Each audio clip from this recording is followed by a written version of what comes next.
Today we're going to talk about organization. We're in chapter 7. So if you have your book, we're going to look over a few things in your book.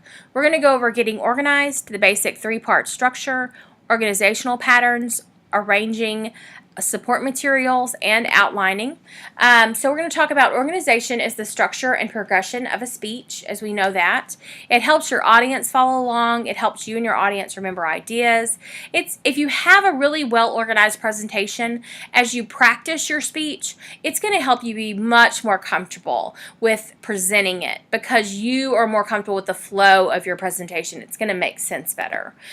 So the organization, the 3-part structure is your introduction, your body, and conclusion. Now, your book is going to go into a little different, the functions of introduction is different than I'm going to provide you here. This is what I'm looking for when I'm grading you. So I changed the PowerPoint. So this is going to go different than your book goes. So I look for the attention getter. I look for you to establish ethos. So I look for you to establish credibility as a speaker. So one way you do this is establish a common ground with the audience so you can relate to them and tell them why you're an expert on this topic, why you're comfortable with this topic. There's a lot of different ways that you can do this. If you've chosen a topic that you know a lot about, you explain that maybe you're talking about the career that you're already in, and you say, I've worked in this career for 10 years. Maybe you're giving a topic over a lot of people, like maybe if they're diabetic or if they have migraines or something like that. I've suffered with this for 10 years, so this is something I know about. Maybe you're giving a speech under the career you want. I've spent a lot of time researching this career. This is what I aspire to be, so I have a lot of knowledge on this career. So you're establishing common ground. You're giving them a reason why you have credibility on this. Another thing that I'm looking for you to establish ethos in the introduction is for you to have eye contact with the audience. It's important for me to see you make that connection with the audience in the beginning. The next thing you need to do is state your thesis. So this is a simple sentence where you give your main point, the main idea that you plan to accomplish in your speech. In this time, you should also state the purpose of your presentation and why your audience should listen. In addition to that, the next thing you should do is preview the main points you plan to cover in your presentation. So these are things that I'm looking for as I grade you in your presentation for the introduction. The introduction also should allow the audience to listen knowledgeably. So by the end of the introduction, they know who the speaker is, why does the speaker want to speak, what are they speaking about, and why they should listen. So the introduction, the elements is the attention getter. One way to do an attention getter is the narration, and the textbook gives you 2 ways to do that. One is called the inverted pyramid. And if you have your textbook on MindTap open in another window, if you look on page 133 in chapter 7, it gives an example of that. The inverted pyramid is a strategy of moving from a general claim to a specific topic. The example given says, this is the inverted pyramid example. It's a terrible thing when a child is killed. Children may die from illness, deliberate violence, or accidents. Some accidents are just that and can't be avoided, but others are preventable, and their occurrence is even more tragic when they involve playground toys intended to give pleasure to kids. Statistically, slides more than 4 feet high are as dangerous to children as guns, and we need to do something about them. So this is the example of the inverted pyramid. Now, a Sunday feature is a use of a specific example to illustrate a general topic. So the Sunday feature example says, remember how much fun the playground was as a kid? Bobby Brady was an average kid. He liked video games, ice cream, and going to the water park. He loved going to the neighborhood playground and trying out all the equipment. He'd swing on the swing, going as high as he could. He and his friend Jorge would rock on the teeter-totter for hours. But Bobby especially enjoyed the slide, climbing up, up, up to the top, and sliding down as fast as possible. He doesn't enjoy it anymore. Bobby Brady died last year after falling from a slide. I wish I could say he was the only one, but I can't.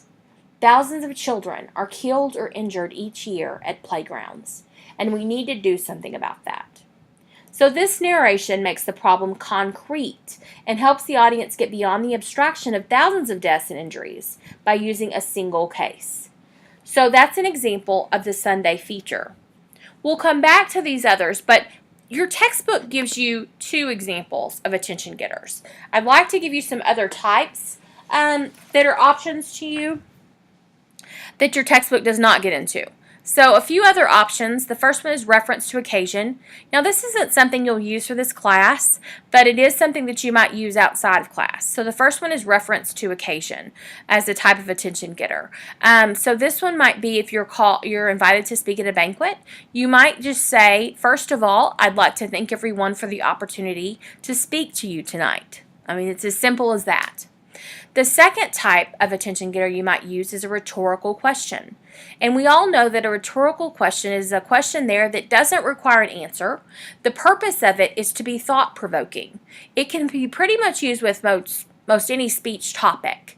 And so you would just start with a question that is about your topic, and you would pause very, very briefly, and then you would go into the rest of your speech. So that's a rhetorical question. A startling statement or statistic is another type of attention getter that you would throw out there to kind of really show your audience the impact of your topic. So if you're giving a speech maybe on gun violence, on drunk driving, on texting and driving, you may want to throw out there a statistic on the number of accidents involving these things. And that would be the startling statement to kind of lead you into your topic. Quotations, we use those quite often. We're usually quoting someone that's has a lot of credibility, that's famous, that's well-educated, that has said something so perfectly and succinctly, we wish we could say it that way, and so we would begin with a quote from that person. So that's a great way to begin your speech. A personal experience, very much like the narratives, but maybe that's a personal thing. That's going to add ethos to your speech. It's going to connect your audience to you. It's going to make it very powerful for them. So a personal experience is a great way for an attention getter. A story, again, that's very much like your narrative. Humor. Humor is another way to begin the attention as an attention getter. Now, humor's risky. It's not appropriate for every topic by any means, and you want to make sure to test out your humor on multiple people, because you may be the only person that finds it funny, and you don't want to start out with something that you think is funny but everybody else doesn't, and then you kind of begin on a lull. So just make sure to test it out and make sure it's appropriate for your audience and your topic. So those are some other options that you have for attention getters that I find to be very appropriate. Your book just doesn't include those. So the next parts of your introduction, like we talked about, is to state your thesis. Your book talks about what a thesis is. Your thesis is a clearly stated sentence that states your subject and your argument. You should assume that you're asking for the audience's time and attention, and you'll have to work to deserve it. So it's a clearly written sentence that simply states what your topic is of your sentence. And then I have another presentation, another video that's on Canvas that will kind of go into this a little bit more detailed. And then, of course, preview your main points. So you should always put in your introduction what your 3 main points are that you're going to cover for your presentation. This lets your audience know exactly what's going to happen in the speech. So the body. The functions of the body is to develop your main points, develop the ideas, provide arguments and support materials for your main points. So you have your main points. You'll have transitions. Transitions are words that let your audience know that you're moving from one point to the next. So transition words are: first, I'm going to talk about this. Next point is this. Lastly, we'll talk about this. So that helps your audience know exactly where you are in your presentation. There's another handout in Canvas that goes over specific words and when you might use them to give you ideas of what to use within your presentation. But also, if you'll look in your book, it gives you examples of how to develop your main points, what transition words are. On page 137 of your text, it gives you kind of some examples of transition words and how to use them. I will be looking for transitions as you give your speech. It's basically a big flashing light that makes your audience know exactly where you are in your presentation, and as you move throughout your speech to make it very clear. So your conclusion. Your functions of conclusion is to restate major points in your thesis, to use images and emotion, and to leave the audience with a final impression. So the elements of the conclusion I'm looking for are for you to cue your conclusion, to say something like "in conclusion" or "to conclude," to let the audience know clearly that you're ending. It's the worst thing that can happen is for you to stop and us not to really realize that you're done. Restate your thesis. Restate your main points and provide a very clear ending. It's always a good idea in some way if you can connect your conclusion, your ending to your introduction, then it really wraps your presentation up really beautifully into a really cohesive package. Patterns of organization. There's an option to organize your presentation chronologically, time-related, step-by-step. This is done pretty commonly if you're giving a speech on someone else's life or on the steps of a process. Spatially, organized by location. If you're doing like maybe a presentation for work on sales across the state, you might do spatially by location. Cause and effect, you might give us when you're giving a speech on why something has happened. Problem solution, if you're proposing an action.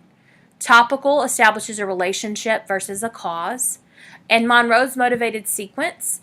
Monroe's motivated sequence follows these steps. You get attention of your audience, you establish the need for something, you satisfy that need, you have them visualize life after you've satisfied that need, and then you get your audience to take an action. So here are some patterns of organization, your advantages and disadvantages of each. Chronologically, advantages, it's a strong narrative, you put your strong arguments first, you can have an effective counter argument. Disadvantages, it can be dull, it can be bogged down in details. Spatially, easy to remember, creates a mental picture. Disadvantages, it needs to keep audience interested and audience opinion, lack of familiarity. Cause and effect, it helps with seeing the whole picture and it's easier to recall. Disadvantages, it may have the audience lose sight of larger picture and they may feel powerless. Problem solution, it works best with audience that sees the problem. It's good for motivating. It's simple to organize, very simple to organize. Disadvantages, really simplistic. Here's the problem, here's how to solve it. Disadvantages, your audience may disagree with you and they may feel a little bit manipulated. Topical, it's always appropriate. It's always easy to organize it topically. It's good for your ethos. Disadvantages, audience has to work a little bit harder and it's hard to remember. Monroe's motivated sequence. Advantages, it's good for concrete, persuasive topics. It's very logical. It's very visual. Disadvantages, it's not effective for necessarily all persuasive speeches. Combinations, combine different organizational patterns within the speech, different structure for subpoints, and then careful that the structure is not too complex. So choosing the order of points. Primacy. Your strongest argument needs to go first with the effective counter-argument. Recency, strongest argument last. Speech builds up to final point. Image lingers better for the audience. So always either have your strongest argument first or last with your weaker argument in the middle. Because your audience may zone off in the middle, but once they know you're at the beginning, you got them in the beginning. And then once you say last point, you're getting them back, but your audience zones off in the middle. Highlight your best information. Avoid strings of similar information. Make sure that you know when your data requires explanation and it doesn't. Vary the different types of evidence. And give the opposition a fair hearing. Don't just glaze over the fact that that there's an opposing viewpoint. Give it fair time. So outlining. Make sure your outline is very well organized. Make sure that you have subpoints. Coordinate your subpoints with your main points. And make sure you prepare your delivery outline also. Organization impacts your success. Master the elements of organization. Learn to combine organizational patterns. Transitions are very, very important when you're giving a presentation. And outline effectively for success.